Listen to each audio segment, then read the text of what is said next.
Good afternoon, everyone, and welcome to our memorial lecture today for the Division of Nephrology series. The National Kidney Foundation of Florida presents this lectureship in honor of two amazing physicians, Dr. John E. Cuneo and Dr. John Richardson. So Dr. John Richardson was a pioneer nephrologist in Miami. He trained at Emory, and at the University of Miami, he trained his first mentor, and a trainee of Homer Smith. His career was cut short, unfortunately, due to colon cancer, leaving a large community of patients and colleagues who choose to honor his memory with this lectureship today. Dr. John Cuneo, a Miami native and member of the second class in the University of Miami Medical School, was likewise a much-loved member of the nephrology community and medical community, and he died shortly after his retirement. And a lectureship in the honor of these two providers have been developed, and we have the pleasure of having Dr. Mark Sarnak today, and I will allow one of the chief residents to do the introduction.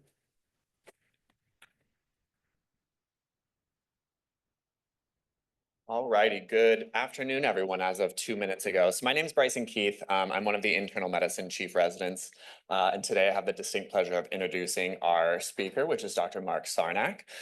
So Dr. Sarnak joins us as the chief of nephrology of Tufts Medical Center, and he's also a professor of medicine for the Tufts University School of Medicine. He obtained his undergraduate degree as well as his medical degree from Columbia University, then proceeded to do residency at Mass General Hospital and then fellowship at Tufts. He has done quite a bit of research in his time, mostly looking at cardiovascular disease in chronic kidney disease, where he's spent a lot of time looking at biomarkers, disease progression, as well as hypertension. He has been NIH funded since 2000 and is currently running 4 different studies on cardiovascular disease and those with kidney disease. He's held quite a few leadership positions, which is why I have my little notes here so I can remember all of them. He's the co-chair of the AHA Scientific Statement on Chronic Kidney Disease Risk Factors for Cardiovascular Disease, the co-chair of the KDIGO Coronary Artery Disease Conference, as well as the co-chair of the American Heart Association Cardiovascular Impact on Home Dialysis. He's garnered many awards during his distinguished career, but to name just a few, he has obtained the Shaw Massey National Kidney Foundation Award, the Tufts University School of Medicine Distinguished Faculty Award, and he was recently elected to the American Association of Physicians. So join me in welcoming Dr. Mark Sarnak. Thank you.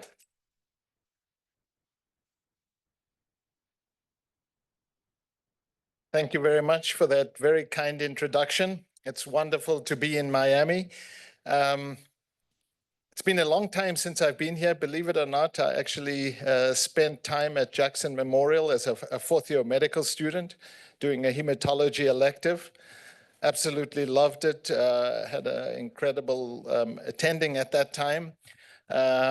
So I only have good memories of Miami. It's changed a lot over the last 30 years. In fact, I can't recognize anything where I was 30 years ago. So what I'm going to discuss today, the title of my talk is New Insights into the Cardiorenal Syndrome. This is an area that I've become interested in primarily from the clinical standpoint because our hospital is very busy from the cardiac transplant standpoint, and it's a lot of what I see on service. So I've become interested in this, even though it's not an area that I've written many grants on or anything like that. But I'm going to go into some of the controversies in the area, some of the newer data that we have, and just provide a broad overview of the topic. It's an honor for me to come and present at the Cuneo Richardson Memorial Lectureship. It's wonderful to meet Dr. Richardson's daughter and colleagues. And obviously these are two outstanding clinicians who've had a big influence on patients' lives. And it's wonderful that, people put in the funds to support this memorial lectureship, and it's an honor for me to be here to be speaking on this day. I wanted to just thank Dr. Sosa for inviting me.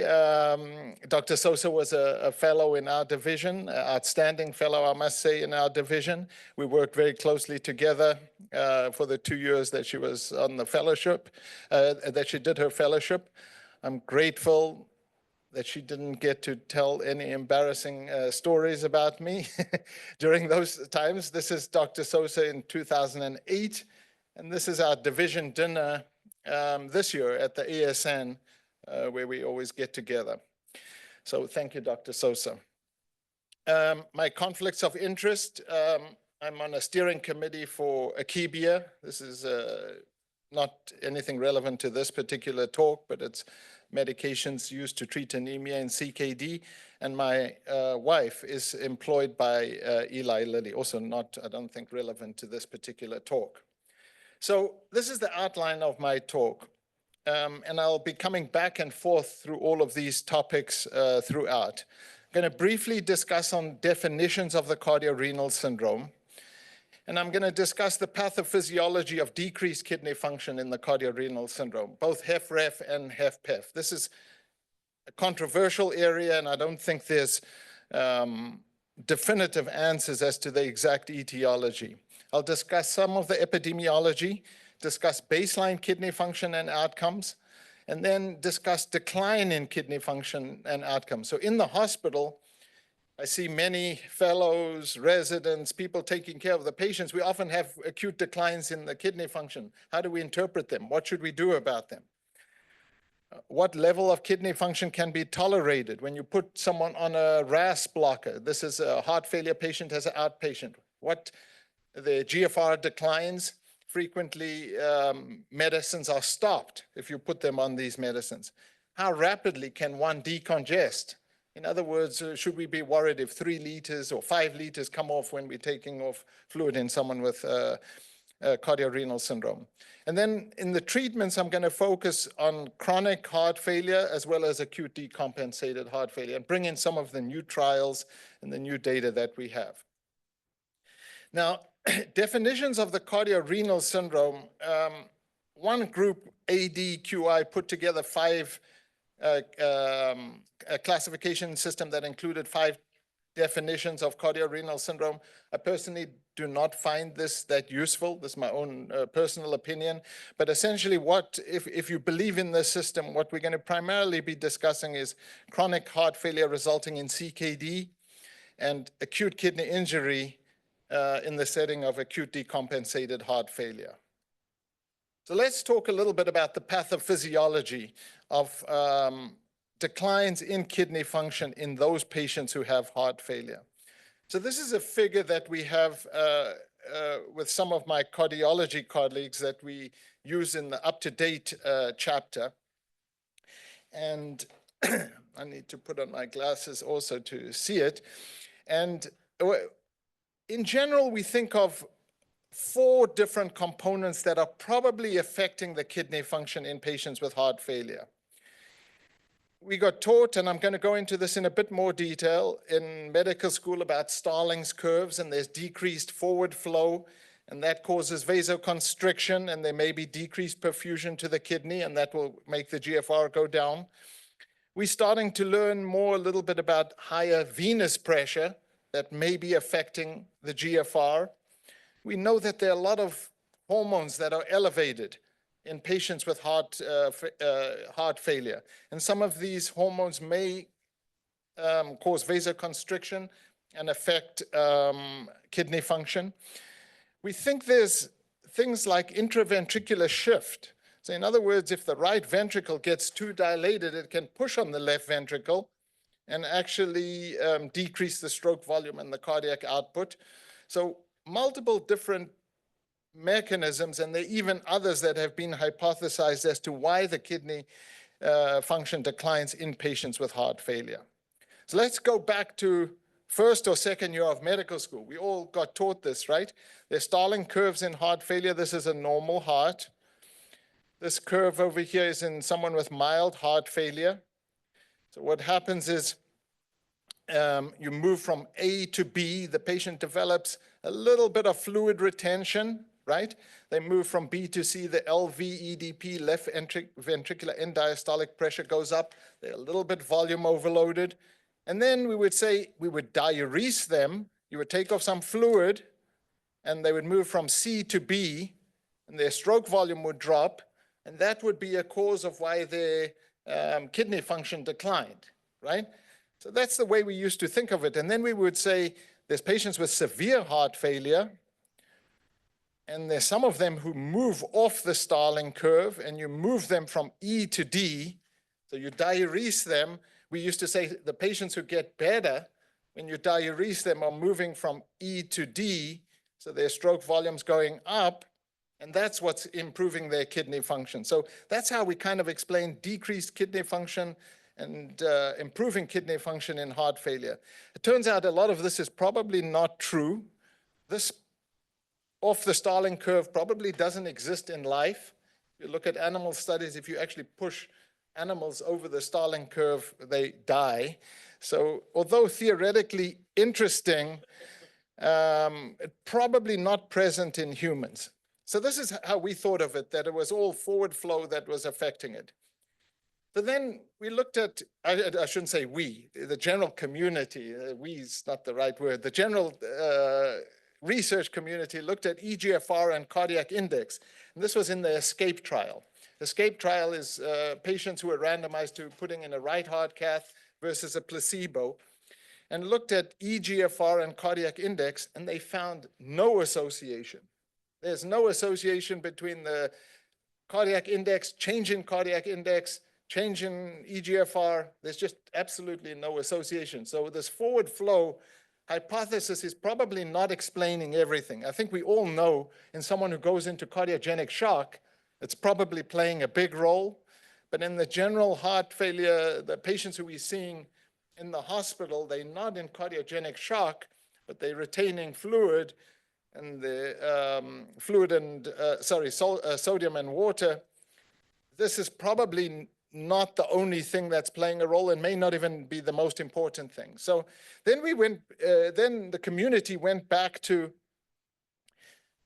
thinking about high venous pressure. And if you look at rats and you increase the renal vein pressure in a rat, so just that's the only change you make in the rat. You increase their renal vein pressure. Sodium excretion drops, fractional excretion of drops, renal blood flow ultimately drops, and the GFR drops. So in a perfect animal model where you're not changing arterial pressure, you're not changing anything on the arterial side, and you can just only change venous pressure, you can make the argument that that will ultimately decrease the GFR. And then there were some studies that came out from Cleveland Clinic that looked at the following. It said you can measure your intra-abdominal pressure by putting a catheter in the bladder, a Foley catheter, and they found that patients who had lower intra-abdominal pressure had better kidney function. Those who had worse intra-abdominal pressure had worse kidney function. And that abdominal pressure is a reflection, could be a surrogate for that renal vein pressure. And then if you went further and you looked at those patients whose intra-abdominal pressure over time dropped, their kidney function improved. So this really suggested that maybe this renal vein pressure is important. It turns out everyone quotes this paper, but there are a lot of other papers that are not showing the same relationship between CVP and kidney function. In other words, CVP, renal vein pressure, and kidney function, and improvement in kidney function if you decrease that CVP. And I think this is, for me, is the challenge. And all the clinicians in the room, you diurese some people and their kidney function gets better, and you diurese others and their kidney function gets worse. And I can see people nodding in the audience, and what's happening? And I don't think we understand exactly what the differences are. I have suspected that some hormones are getting stimulated under the one circumstance versus the other, but not easy to prove in clinical and translational research. What about HFpEF? What's the pathophysiology of HFpEF? So this, you've got a HFpEF is preserved ejection fraction, right? Ejection fraction above 40 or 50%, depending if you use the term mid-range kidney function. So here, You can have all of the same mechanisms. You can have high right ventricular pressure. You don't overtly have decreased cardiac output with HFpEF, but it turns out HFpEF is a stiff ventricle, and particularly under conditions of exercise, vasodilators, and low BP, their stroke volume may also drop. So I don't think we can rule out some stimulus due to lower cardiac output in the setting of exercise. And all the same hormones are stimulated in HFpEF. Turns out HFpEF often is in people with obesity, with diabetes, so they often have intrinsic kidney disease as well that makes them susceptible to lower GFR.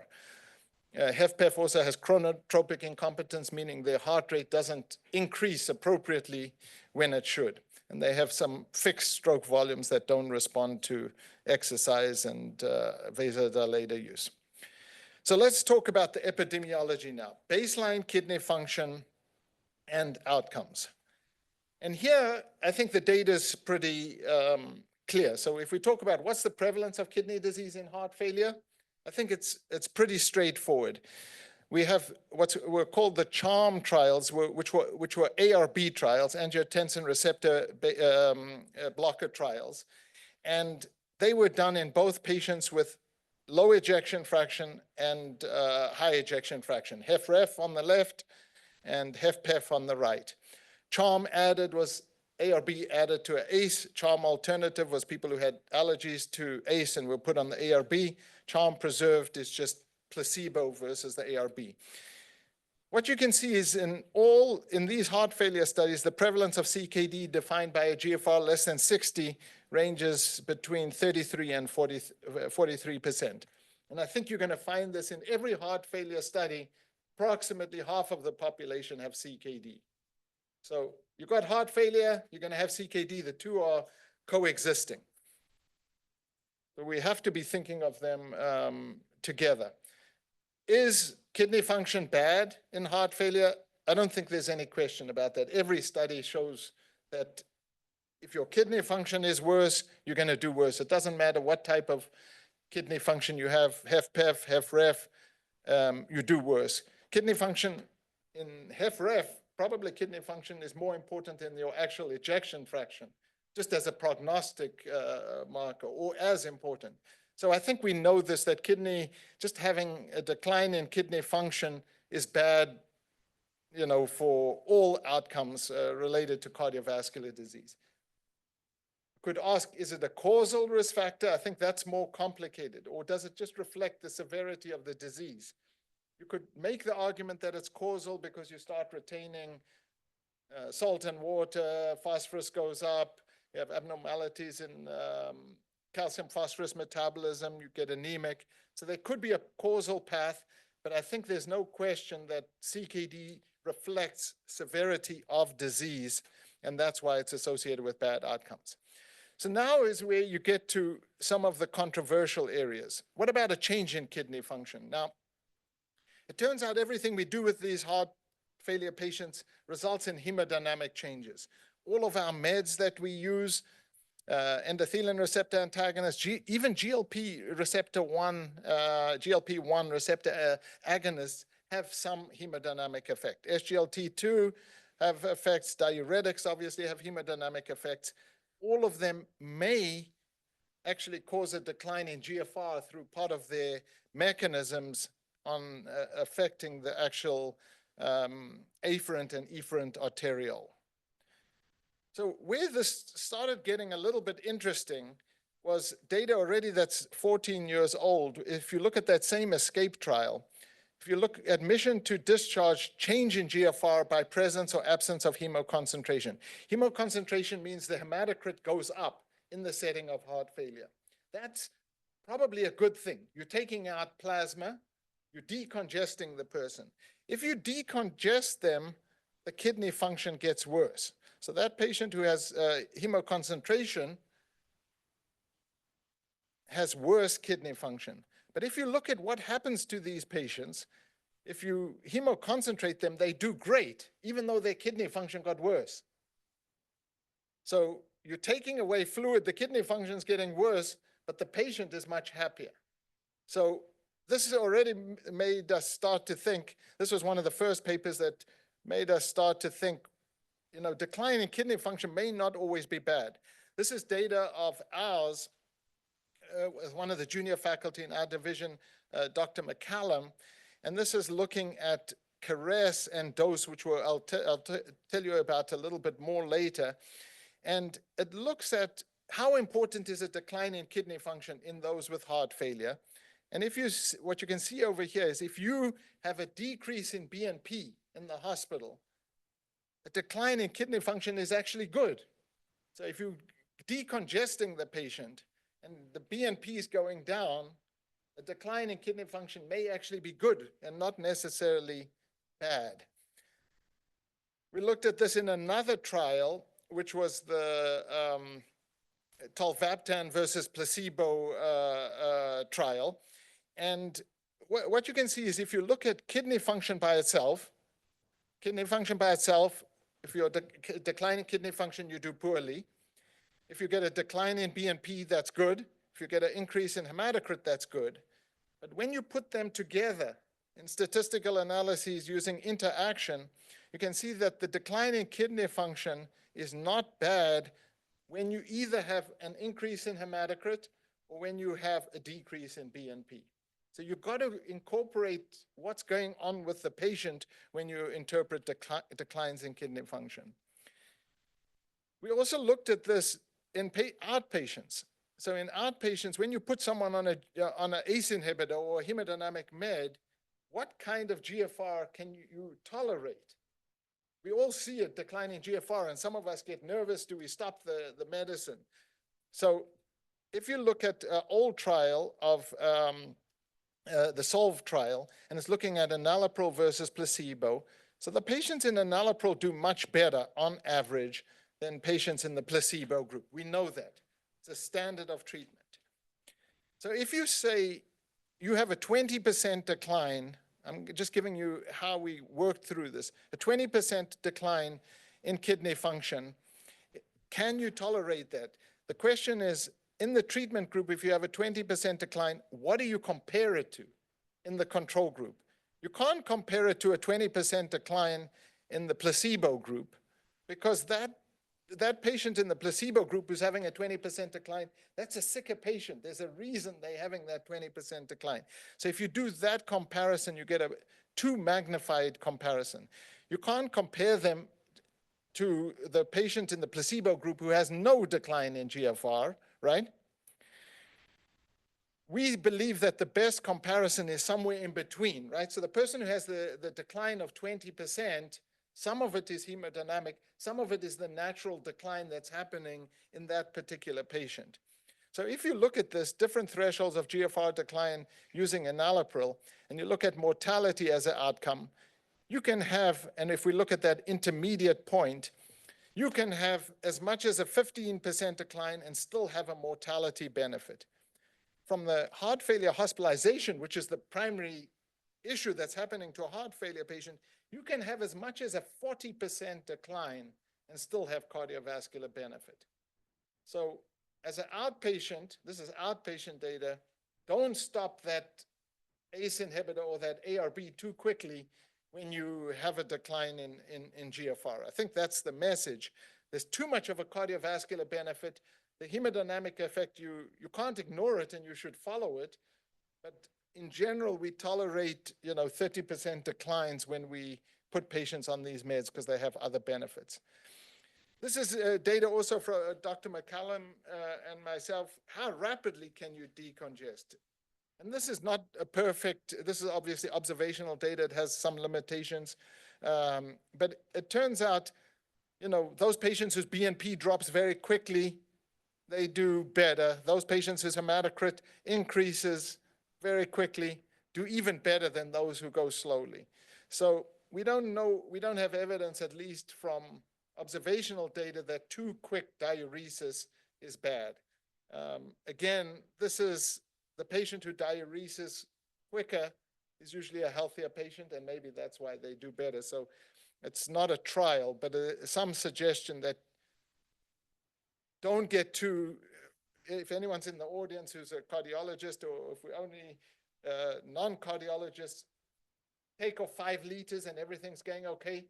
We don't necessarily need to reprimand the cardiologist and say, slow things down, which I think we do some of the times, or we say, be cautious. That's what the nephrologists sometimes do. So baseline kidney function strongly associated with adverse outcomes. Decline in kidney function may or not be associated with adverse outcomes. The cause of the decline may be relevant. And clinically, we've got to take this into account. Significant decline in kidney function can be tolerated in outpatients with HFrEF when using RAS blockade. More rapid decongestion may be associated with better kidney outcomes in patients with heart failure. Again, maybe confounded by a healthier patient. So that's the pathophysiology, the epidemiology. Now let's talk about treatments, and I'll talk about some of the new treatments that we have and some of the controversial areas in this field. So I'm going to talk about medical treatment of chronic heart failure and management of acute decompensated heart failure, one in the hospital, one being outpatients. I'm not going to discuss beta blockers because I think we know beta blockers are standard of care for patients with HFrEF, right? In particularly, what I'm going to be focusing on are the kidney outcomes of these medicines, right? Do these medicines have benefit for the kidney, or do they have harm for the kidney, or are they neutral for the kidney in the setting of heart failure? So let's go through this. So first, we're going to talk about aldosterone blockade. So we're talking about trials like RALS and Fine Arts. Fine Arts was just published like in the last 3 to 6 months, and kidney outcomes just in the last month or so. RALS is an older trial, spironolactone versus placebo. And I think the message from that trial is that the benefit of the spironolactone in people with HFrEF extends to people who have chronic kidney disease. So even in those who've got the low GFR, you get a benefit of the spironolactone. So don't not use these meds. If you've got kidney disease, obviously you're going to have to follow the potassium much closer. I think we're all aware of the high potassiums. Follow-up publications that showed, deaths due to hyperkalemia if this is used indiscriminately, particularly in people with very low GFR. But the medicines work in those with CKD. Fine Arts is a first study that showed a benefit of finerenone, aldo blockade, non-steroidal aldo blockade in patients with HFpEF, and showed a benefit from the cardiovascular standpoint. There was no difference, no overt interaction, and the benefits, it depends how you interpret a trial. Do you go to the subgroup or the interaction? Maybe some decreased benefit in those with GFR less than 60. I think the trialists would say the benefit extends to both groups, but clearly no harm. And the benefit extends to people who have albuminuria. They look pretty similar, the benefit in those two groups. So Fine Arts is a population with HFpEF, low levels of albuminuria, and the benefit seems to extend to those with CKD. Do these medicines benefit the kidney? So as I said, this is a recent publication from Fine Arts looking at changes in GFR over time in those randomized to finerenone versus placebo. Patients have low levels of albuminuria in this heart failure study, right? They recruited for HFpEF, not for CKD. And what you can see is those who go on finerenone, there's an early drop in GFR, and the GFR stays lower throughout the trial.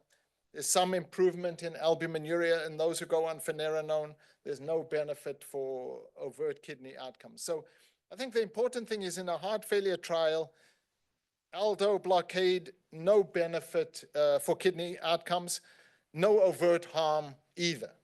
So use it for the heart failure benefit. If you look at ARNIs, so this is angiotensin receptor 2 blockers, neprilysin inhibitor. This is changes in GFR. So there was Paragon and Paradigm. Paradigm heart failure was the HFrEF population. So this is comparing ARNI versus ARB. And if you look at kidney function decline, was actually a little bit slower in those on the ARNI versus those on only the ARB. It turns out the ARNIs actually increase the albuminuria a little bit, but I don't think we've seen any harm from that slight increase in albuminuria. Paragon heart failure is HFpEF. And if you look at harder kidney outcomes, so end-stage kidney disease, 50% decline in GFR and death due to CKD, the ARNI did better, quite a bit better, 50% better than the valsartan. So the ARNI may actually be better for the kidney function in patients with HFpEF. And if you look at slopes of GFR, also some benefit of the ARNI versus the ARB. If you look at SGLT2 inhibitors, right, good for HFpEF, good for HFrEF from the cardiovascular standpoint. If you look at major kidney outcomes, it turns out there is a benefit in the HFrEF. It really reduces hard kidney outcomes, kidney failure, 50% decline in GFR. In HFpEF, didn't see the same thing. There seemed to be maybe some benefit with slope, but not the hard kidney outcome, and you could debate why there are differences. But no harm, right? So a benefit for cardiovascular outcomes, at least in HFrEF, and no evidence of harm in the HFpEF. So how would I summarize all of this? Medical treatment for chronic heart failure. If we look at cardiovascular and kidney benefits, if you look at HFrEF, beta blocker, good. RAS, good. ARNI, probably better than RAS. Aldo blockade, we know is beneficial. SGLT2, yes. GLP agonists starting to get some hard data outcome, and I suspect will have a benefit. At least in HFpEF, we're seeing some benefit with, symptoms of heart failure. But if you look at HFpEF, beta blockers, no benefit. RAS, no benefit. ARNI, no benefit. Aldo blockade, fine arts, now showing a benefit, and you could argue that TopCat trial also had a benefit, at least in the US population. SGLT, yes. GLP, again, we don't know. And kidney, most negative, I'm meaning here neutral. Not a bad outcome, just neutral. Maybe I shouldn't be using the negative. ARNI, maybe some benefit. SGLT, some benefit. The others are neutral. I think the important thing, which I've tried to emphasize, no intervention which had a cardiac benefit in heart failure was associated with worse outcomes. So I think that's the message. So let's go on to a little bit of a controversial area, which is sodium intake. So this is just basic data, dietary sodium and neurohormones in a canine model. If you put dogs on a low sodium diet, it turns out renin levels go up, aldo levels go up, and those two going up may not be the best. The stimulation of those hormones may not help. That may cause worsening of heart disease. Dietary sodium and clinical profile score. So you can have a profile score in a dog, how's the dog's feeling and everything like that.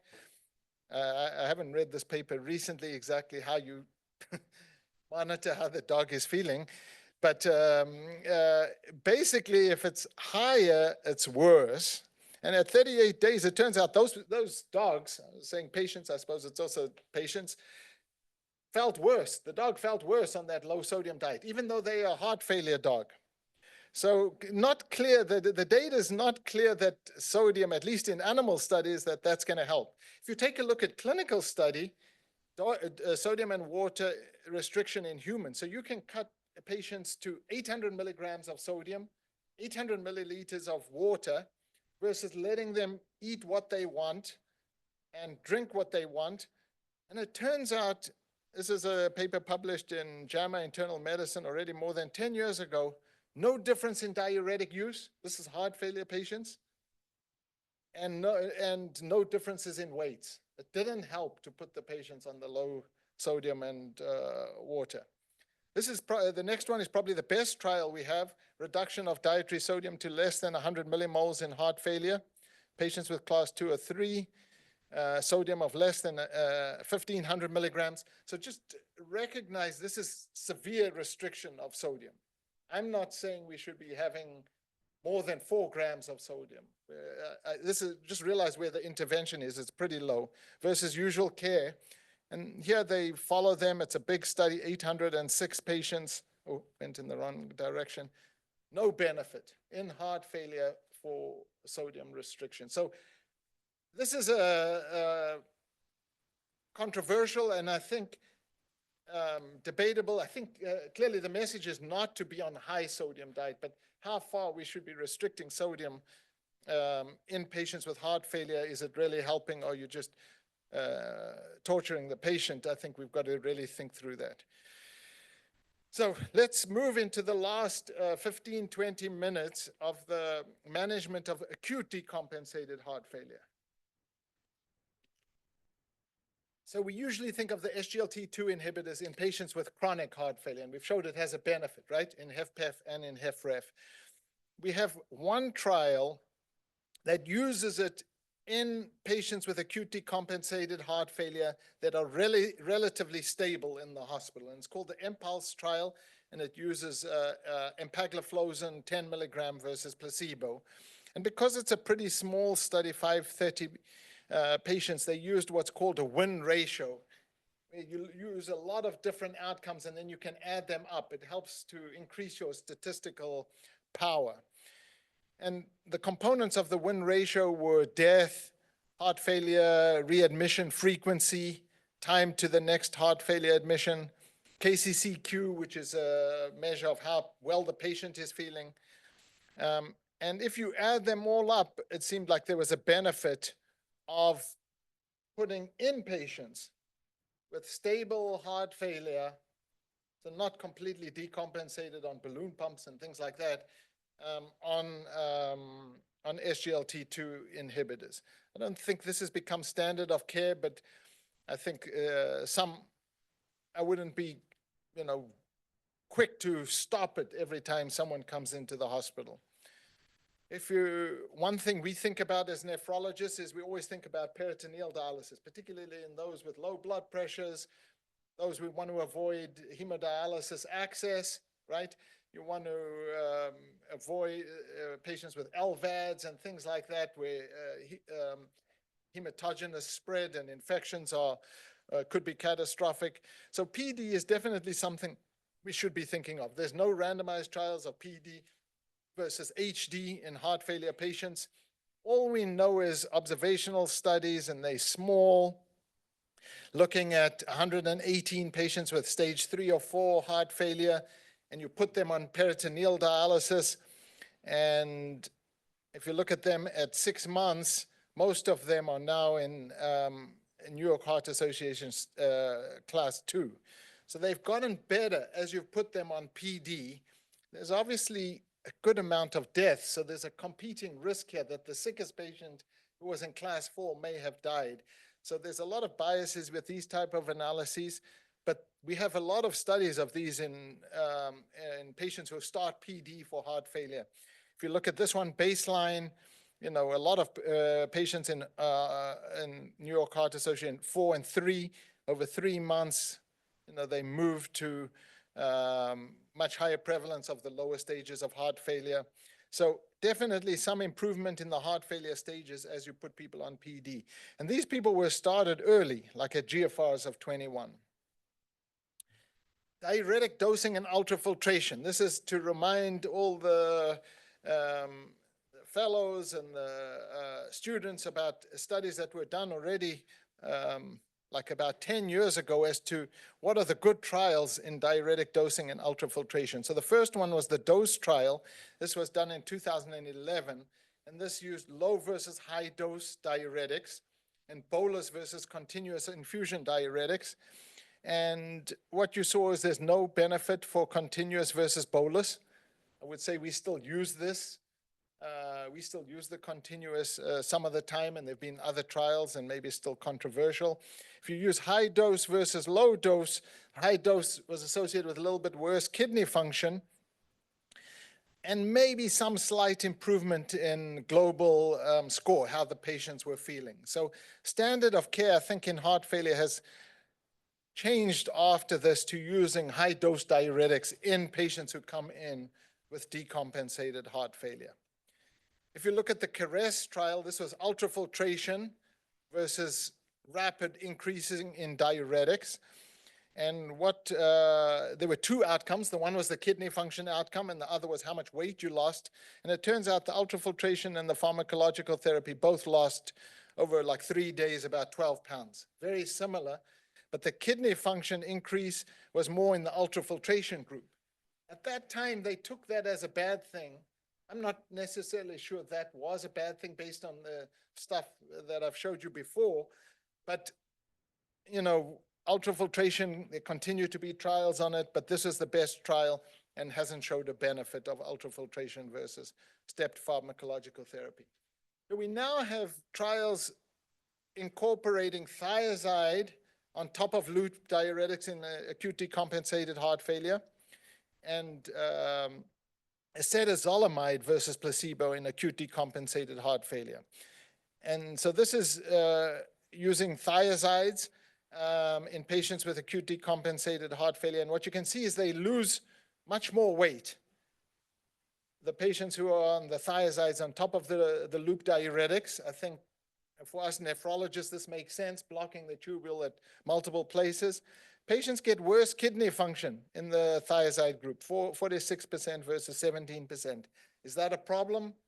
I don't think we know. This is just a proof of concept that the thiazides are helping you decongest. Similarly, there's a paper of acetazolamide versus placebo in acute decompensated heart failure. Generalizability a little bit limited of this because patients could not be on thiazide diuretics, which is what we often using as our second diuretic. And again, better diuresis in those on acetazolamide. 3 days after randomization, lower weights, better decongestion, feeling better with acetazolamide added to placebo. I'm not sure if you guys have started to use this, but we starting to incorporate this and trying it in our own clinics is natriuresis guided therapy. So what happens is a patient comes in with heart failure, you give the patient a dose of diuretics, you don't look at them until the next morning and you say, oh, wow, they only peed 500 cc's. And then you say, oh, let's go up on the diuretics.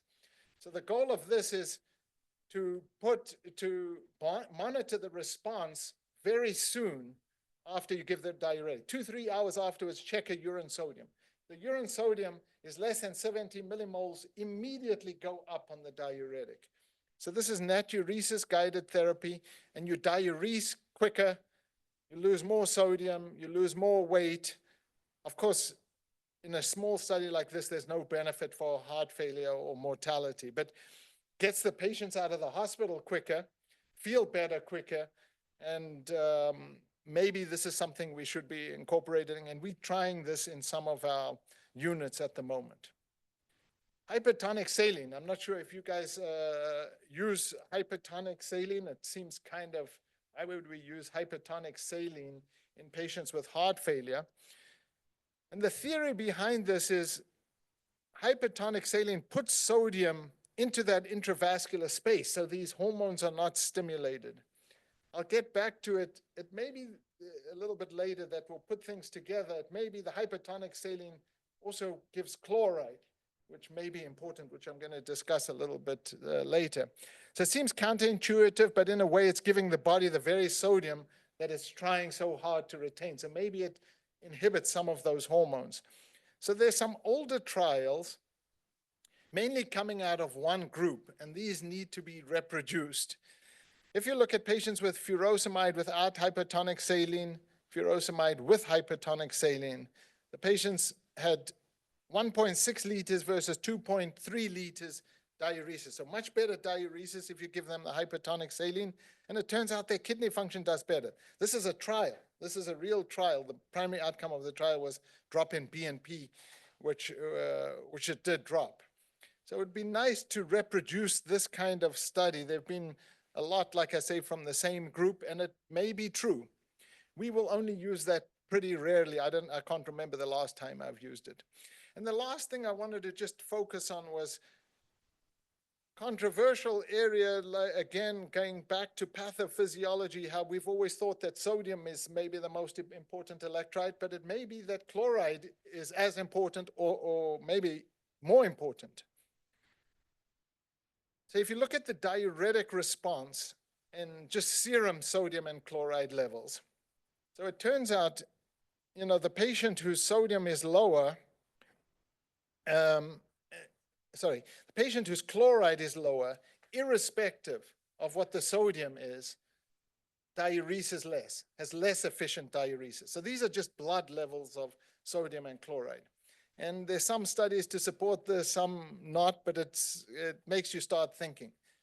We all got taught in medical school, again, that if your sodium is low, serum sodium is low, that's a bad prognostic finding in heart failure. That's more severe heart failure. But no one considered chloride in those analyses. So if you do the same thing in heart failure, those patients with the lower chloride do worse. And then if you go a little bit further and you mix the two of them, mix and match the two of them, if the chloride is preserved, it doesn't matter what the sodium is, they do better than if the chloride is low and doesn't matter what the sodium is. So it may be that it's actually the chloride that's really determining how these patients do. Again, not all studies have reproduced it, but it gives, clinically may start to make sense. And there's basic science data to support why chloride may be important. We know chloride goes down for many reasons, and there's confounding from metabolic alkalosis, all types of things that make it hard to interpret these things. But hypochloremia stimulates Wnt kinases, which ultimately results in diuretic resistance. That may not be good. Hypochloremia leads to tubuloglomerular feedback, which increases the sympathetic nervous system, which may push fluid into the actual extravasation and cause congestion.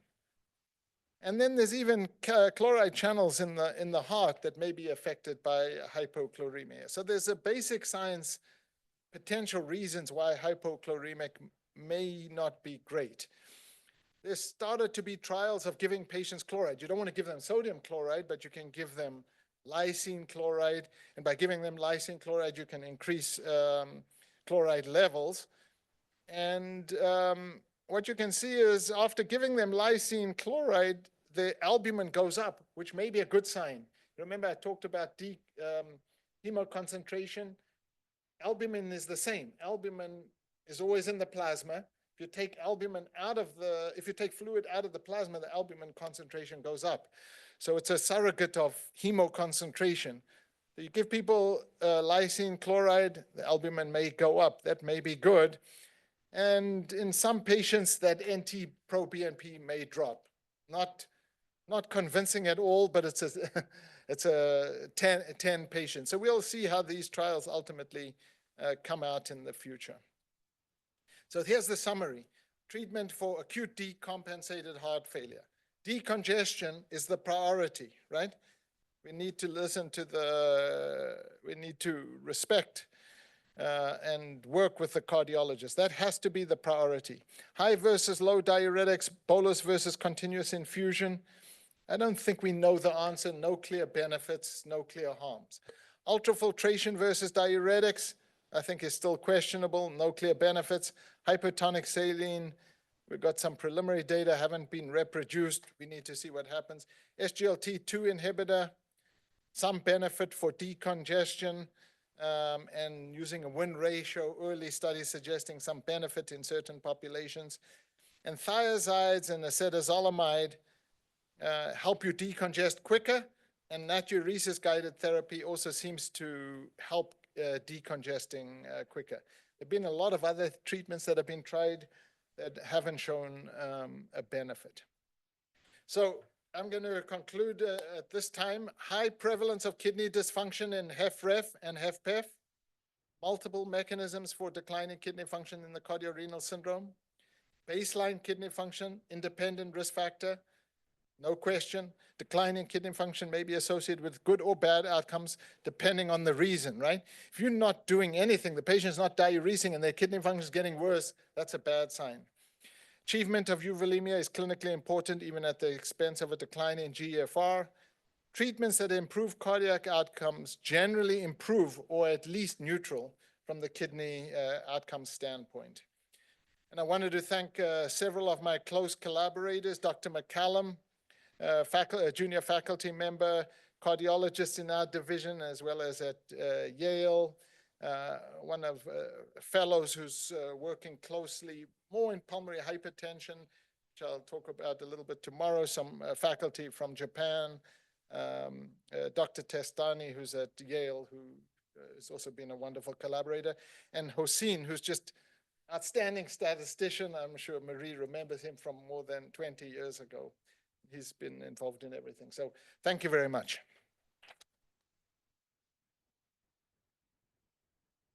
Thank you, Dr. Sarnak, for a very didactic and instructive lecture, very, very clear, and presenting some controversial issues as well, which I appreciate. On the one hand, and I'm glad you didn't get into some of the big details, but the concept that this is sort of binary, it's either heart failure and renal function and looking at the two separate, but looking at the two together. But when you look at a patient, the patient also has hypertension, the patient also has diabetes, the patient may be a male or a female, may have other social determinants of health that affect it. So how do you put all of that into the equation as to the treatment modality that's best for someone with mild renal insufficiency and HFpEF or HFrEF? Yeah, I think you have to take all of that into account. I suppose what we do is we primarily look at the primary results of the trials, right? And we're looking, are there differences by gender? And there's definitely differences by gender, HFpEF being more than HFrEF and different mechanisms and things like that. But from the treatment standpoint, ultimately, we're looking at the subgroups and the interactions and seeing if there are overt differences. I mean, you're 100% right that part of the mechanisms of HFpEF and HFrEF are going to be different in patients with diabetes. They may act differently, do all of these. It turns out, interestingly enough, and I didn't get into much detail with this, diabetes, we don't see that much difference in the benefits of these meds based on diabetes. The thing that sometimes tells us if a medicine's going to have a different benefit is the albuminuria. So it's the diabetic with albuminuria is going to be different. But if you have non-diabetic kidney disease and albuminuria, you're going to act like the diabetic with albuminuria. The diabetic will be higher, but it's not what we call an interaction. It's not like the medicines are going to have different effects. So we always looking at interactions by GFR and albuminuria because that's where we're seeing our differences. As the GFR drops, we obviously see many more side effects of meds. Got to be much more careful with hyperkalemia.